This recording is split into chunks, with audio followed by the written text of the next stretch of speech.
Diagnose से लेके treatment तक ये रोलर कोस्टर है हमारे लिए, इमोशनल रोलर कोस्टर कि क्या होगा हमारे बच्चे के साथ। एग्जैक्टली क्या ट्रीटमेंट्स करेंटली एपिलेप्सी के लिए अवेलेबल है?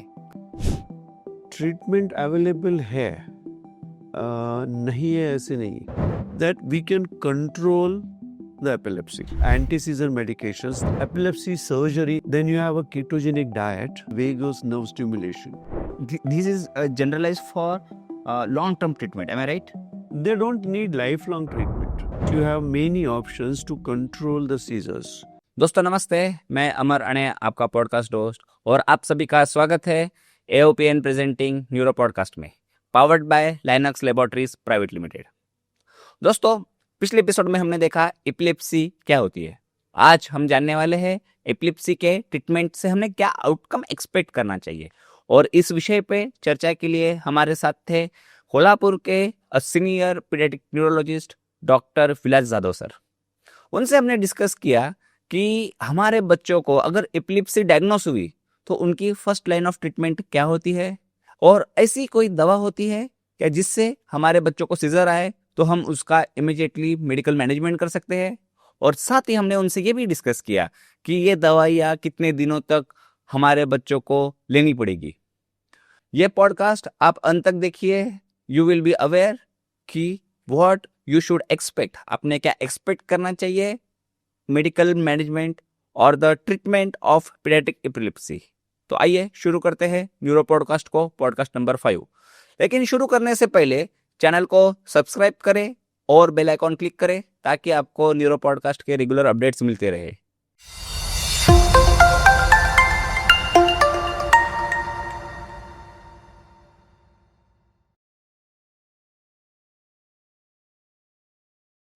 सर नमस्ते। नमस्ते। कैसे हैं सर आप? First class. पॉडकास्ट में आपका स्वागत है सर। धन्यवाद। सर आपका टॉपिक है एपिलेप्सी ट्रीटमेंट्स के बारे में, और एज अ पेरेंट्स हम क्या आउटकम एक्सपेक्ट करें। एज अ पेरेंट मैं देखता हूँ सर ये बड़ा ही गंभीर विषय है इसका, कि ये डायग्नोस से लेके ट्रीटमेंट तक ये रोलर कोस्टर है हमारे लिए, इमोशनल रोलर कोस्टर कि क्या होगा हमारे बच्चे के साथ। तो वैसे तो पिछले एपिसोड्स में हमने एपिलेप्सी के बारे में जाना है, लेकिन सर इनिशियल में मुझे आप थोड़ा एपिलेप्सी के बारे में एक बार बता दीजिएगा कि एग्जैक्टली क्या होता है एपिलेप्सी। पहले वाले एपिसोड में शायद आपने सुना भी होगा, देखा भी होगा कि एपिलेप्सी एक ऐसी कंडीशन है जो if there are 2 unprovoked episode that occur over a period of time, not within 24 hours, after 24 hours, and either with reason or without reason, then child is said to have a epilepsy. This occurs usually because of the increased firing from the cell in the brain called as a neuron. Well sir अभी जैसे epilepsy एक society में stigma है, एक myth भी है कि इसकी ट्रीटमेंट अवेलेबल नहीं है सर। तो पहला सवाल फिर इसके बाद का कि एग्जैक्टली क्या ट्रीटमेंट्स करेंटली एपिलेप्सी के लिए अवेलेबल है? ट्रीटमेंट अवेलेबल है, नहीं है ऐसे नहीं। There are very good treatments available presently.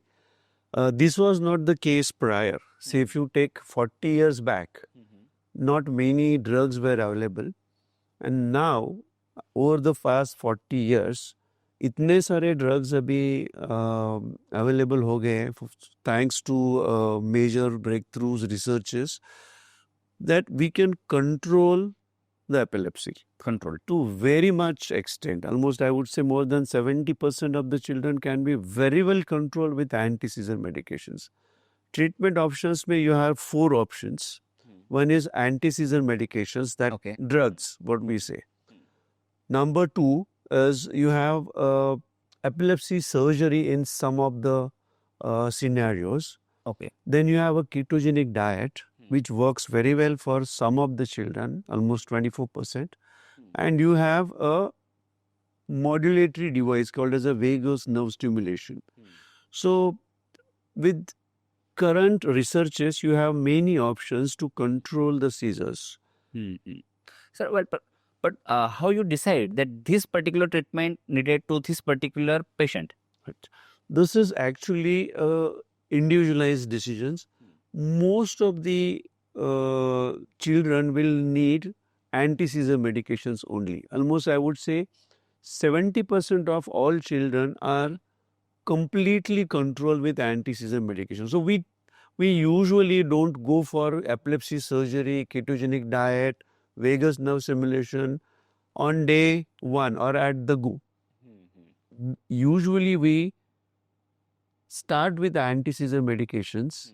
There are very good anti-seizure medications. The choice depends upon the underlying seizure variety or underlying epileptic condition or epileptic syndrome. So usually we try one drug. If that drug works, which works in usually 50 to 60% of the cases, and whole seizures stop over a 2 to 3 years. So that's called as a good control. So that happens in 50 to 60% of the cases. Another 10-20% of children will need one or two another drug. So we try not more than 2 or 3 drugs. So if these 2 drugs, which are appropriately chosen, adequately given in the good doses, if they don't work, then we move on to the another options, maybe ketogenic diet, maybe epilepsy surgery, or maybe vagus nerve stimulation. That choice depends upon the underlying cause and various condition of that particular children. Well, sir, you're talking about anti-seizure medicines. Sir, the seizure is one of the, does we call it the seizure is a symptom of epilepsy or seizure is epilepsy? As I told you, if there are 2 unprovoked seizures Yes. for more than 24 hours, not if child gets 2 unprovoked seizures within 24 hours, it is not epilepsy. Okay. If child has 2 unprovoked seizures spaced after 24 hours duration, then the most likely that this child has epilepsy. Epilepsy. Okay. So the first, I can say that first line of treatment is medicine. Absolutely. Yes. So, sir, this anti-seizure medicines, how it works and what outcome patient or their parents should expect? Anti-seizure medication work, it's a bit complicated. I think we can have a good animation video and then we can explain it. So anti-seizure medications work on 4 different sites in the neurons. Neurons is a nerve cell which is there in the inside of the brain. Brain has millions of the neurons. Each neuron has a central nucleus and few tree branches, like branches called as a dendrites, through which they communicate with another cell. Okay. And this communication site between 2 dendrites is called as a synapse. Okay. This communication occurs with the help of a chemical substance called as a neurotransmitter. So this neurotransmitter, this chemical substance can be inhibitory or can be excitatory. So some of the anti-seizure medications actually work on this neurotransmitter. They modulate neurotransmitter. So if it's causes more of inhibitory neurotransmitter, seizures stop. Some of the anti-seizure medications, they work on the synapse per se, the communication site or synaptic vesicles. Few of the anti-seizure medications work on the neuronal cell membrane. And they stabilize this neuronal cell membrane. Most of these anti-seizure medications, they work on the pores, also called as ionic channels. These ionic channels are in the cell membrane. They are actually pores through which ions come out of the cell or make entry into the cell. If you block these channels, there are 4 prominent channels. One is sodium channel, potassium channel, calcium channel, chloride channels. So if you block sodium channel or one of these channels with some of the anti-seizure medications, the ions stop moving, excitability of that neuron stops and seizures stop. So these are the few mechanisms of anti-seizure medication. Few of the anti-seizure medication will have all 4 mechanisms. They are called as a broad spectrum. Few of the anti-seizure medication have only one mechanism of action amongst these which I just explained. So depending upon the underlying seizure etiology, we have a choice which anti-epileptic to choose and which anti-epileptic will work in a particular scenario. Sir, this is generalized for long-term treatment. Am I right? But sir, is there any treatment that if seizure presents and immediate there is any kind of tablet which just chew or take and that will help the child to get out of that seizure? Only single tablet or Yes, is the yes. single dose you mean to say? I mean, it's not. In case of asthma, they just. I just quoting the movies. They're just running and running and running, and then when that breathless feeling, just that heroic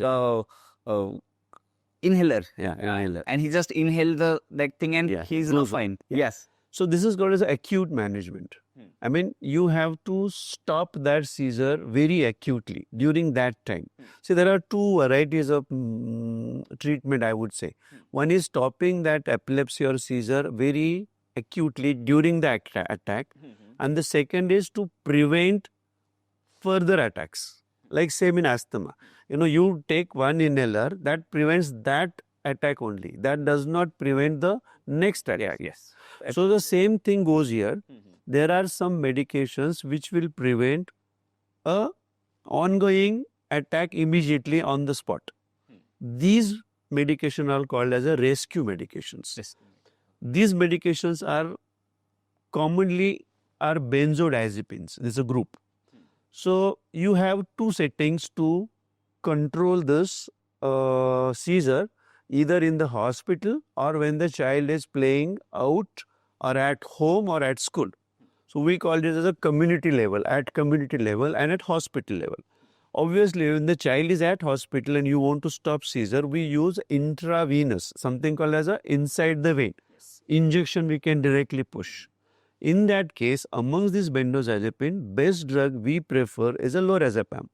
The reason for that, it has a little long half-life and it is safe than the other drug called as a diazepam and midazolam. What happens at a community level when the child is playing, say, at home or at school and he gets seizure? What he is to suppose? He is, very difficult to carry him to the hospital and put an injection, and then by that time the time lapses. So there are some medications prepared. We have this in pharmacy. These are called as a nasal or a buccal midazolam. This drug. So it comes in either nasal form. Nasal means you have to just spray. It comes in the ready-made spray. It's a pre-filled spray, which you have to just spray into the nostrils or inner side of the cheek. Okay. So it has two strengths. That's forget about that strengths. But depending on the child's weight, we ask them to calculate the dose. We ask them to take the dose. When the first and important thing is, when you are spraying this nasal spray, you have to keep child's head high. You can't spray when the child is lying down because it has a capillary. If the moment you try to spray when the child is lying down, the drug already gets into the nozzle and the capillary gets only air. So ultimately you don't get that medicine into the nose. So the important part is you make the child's head upright and then from below you spray that. That is the best technique. And then within few minutes, I would say 2 minutes, not more than 2 minutes also, it reaches the brain from the nasal cavity or the oral cavity, and in 60% of the children, seizure stops. Oh. Well, but sir, this medication shall use in parents' supervision or someday in school? We usually, that's a good question. We usually train the parents, train the teachers around. See, child is usually has a 2-3 situations where he is usually in. Either he is at home, either he is at school, or tuition classes. So we call them teachers or whoever caregivers and teach them how to use it. We keep one spray at school, one spray at home. Yes. So when I take antibiotics, after a certain time it gets antibiotic resistance. So is any resistance of these medications? No, most of the time, these anti-seizure medications, there is no resistance. Very few, I would say, not resistance, it's called a tachyphylaxis. Like some of the benzodiazepines, they work with that dose for a few years or few months, and then they stop working. You have to increase the dose. But that is not in general. Most of them, they don't need any dose revision. There is no resistant or there is no tachyphylaxis as such in most of the anti-seizure medications. And the duration of medicine, precisely that anti-seizure medicine, how long patient or child need to take these medicines? Generally, it is considered as a 2 years from the last episode. Okay. For 2 years, he should not have a single episode. Then one may try and cut down the anti-seizure medication. But that's a general. That is not a universal. There are few conditions which disappear within 6 months or a year also. You don't have to give it for 2 or 3 years. There are very few conditions, in children especially.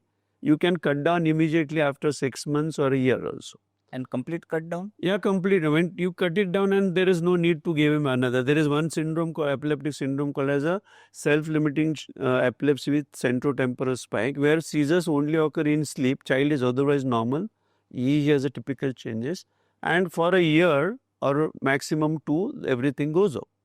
So, and there is some syndrome called as a self-limiting seizures in infancy. Only hardly for 6 months or a year, they need anti-seizure medication and then you can cut it down.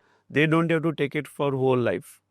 But there are some epileptic syndromes where there is a tendency to recur seizures as soon as you cut down the anti-seizure medications. So in these scenarios, child may have to take it lifelong. The examples are juvenile absence epilepsy, juvenile myoclonic epilepsy, and epilepsy with generalized tonic-clonic seizures alone. So these are few conditions where they may have to put on anti-seizure medication lifelong, but in general, maximum 2 to 3 years is a baseline. And sir, from the last seizure, not from the beginning of the anti-seizure medication, from the last seizure, control. So it means we can say anti-seizure medicines or the medications for epilepsy is most of time not a lifelong. Yeah, majority of time, I would say almost two-third. I mean, almost 70%. They don't need lifelong treatment. So if they outgrow, I mean, the epilepsy outgrows with the age. Okay, it doesn't stay there only a whole life. So it means my medication stopped by you at 15. I was in 10th standard. My medication stopped by the pediatric neurologist. So how much chance to get occur in future? It depends upon the underlying condition also. I can't make it a general statement as such. If there are, we classify them into 2 major subgroups. One is when everything is normal. I mean, MRI is normal, child is normal. There is no brain lesion in the brain, and child had this is what we call as a probably self-limiting epilepsis. Here, chance is very low. Almost, I would say, 80% they don't get any seizure after. 20% they may get seizure after. But there is another group where there is a brain lesion. There is a damage in the brain. There is an operation underwent. There is a trauma to the brain. There is a tumor. There was a tumor was removed. I mean, there is something in the brain which is causing epilepsy.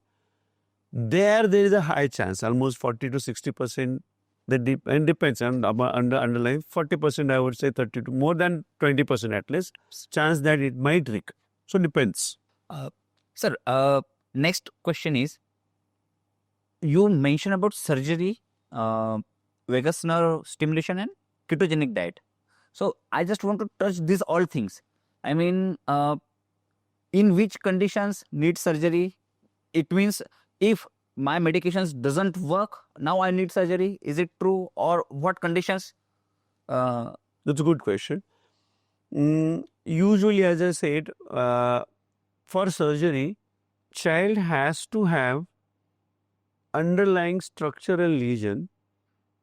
What is actually surgery? What does surgery mean? Surgery means taking out the part of a brain which is actually causing epilepsy. Okay. You can't take out entire brain, a part of brain.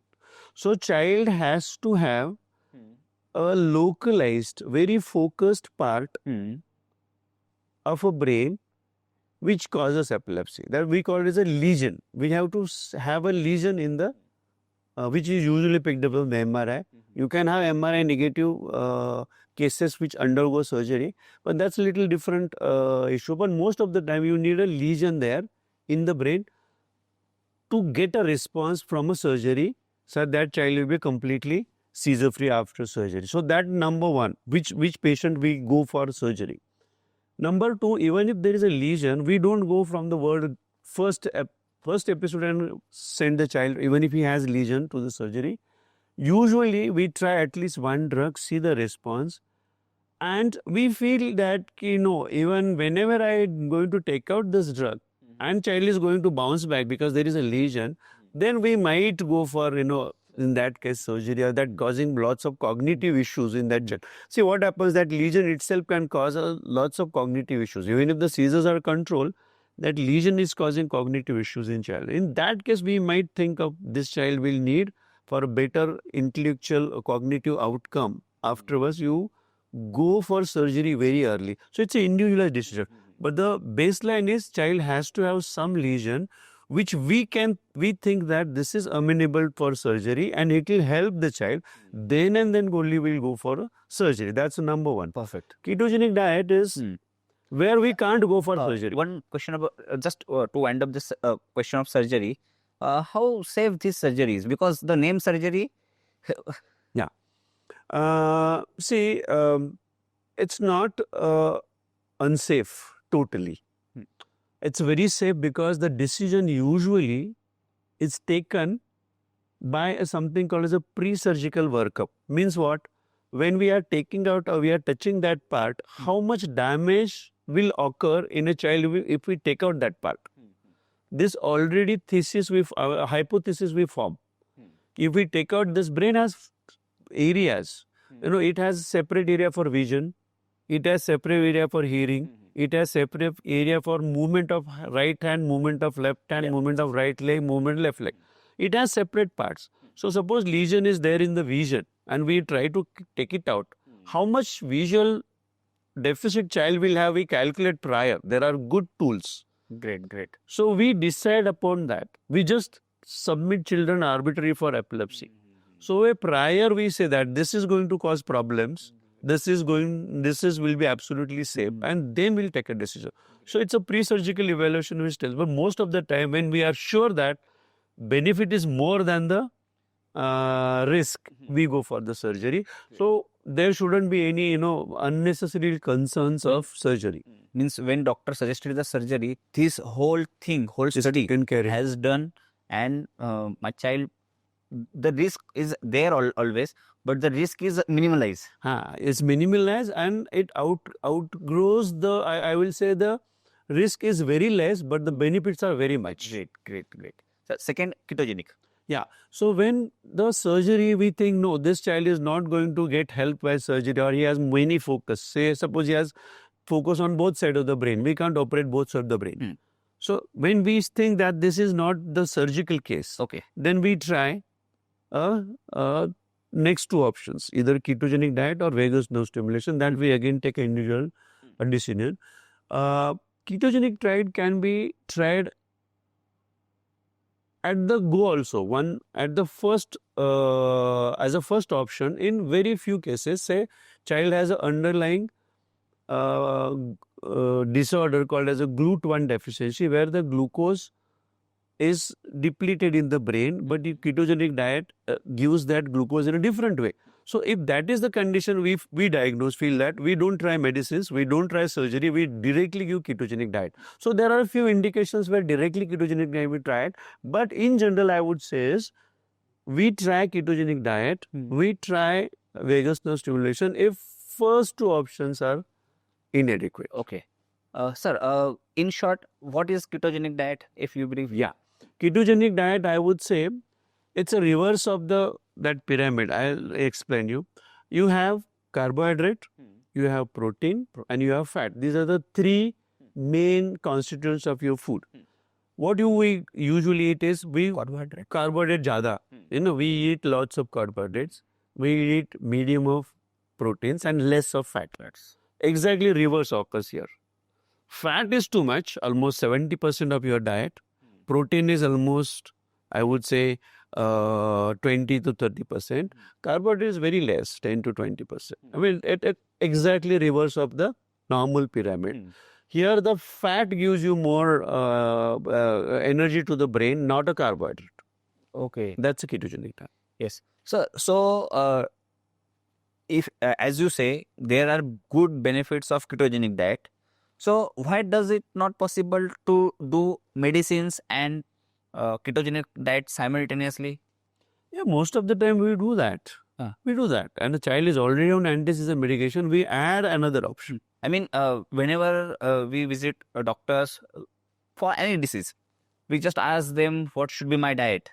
I guess you also. I understood your question. See, we can't advise ketogenic diet optional to the medicines. The reason for that is ketogenic diet itself has a lots of side effects. It's not very safe drug.